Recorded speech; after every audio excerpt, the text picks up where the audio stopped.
US troops have spent 13 years on the ground in Afghanistan, fighting, training and mentoring. More than 2,000 US service personnel have died. Pulling out, without leaving any troops even to carry out what the US government calls counter-terrorism operations, is risky for the White House. It needs the bilateral security agreement.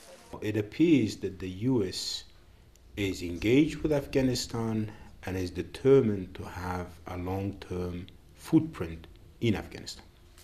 The message is that we're running out of time. For logistical purposes, we need some quality time in order to design the US military presence beyond 2014. In his call to Hamid Karzai, President Obama emphasized the US commitment to helping keep the April presidential election secure.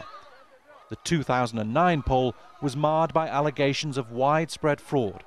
The runner-up then was Dr. Abdullah. He's standing again.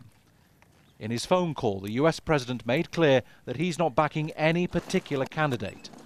In that, Mr. Saikal, a supporter of Dr. Abdullah, sees Mr. Obama giving a warning to President Karzai. If you are planning to engineer the outcome of this election, we will not welcome it. We will be firm. We're still calling for a credible election with some degree of integrity.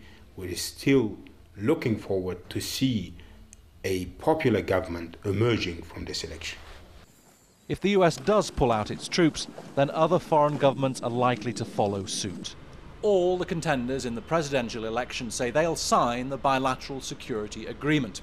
They know that tied to it is $8 billion a year in military and humanitarian aid that this government needs to function.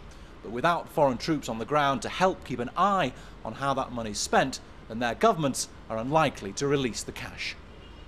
Bernard Smith, Al Jazeera, Kabul.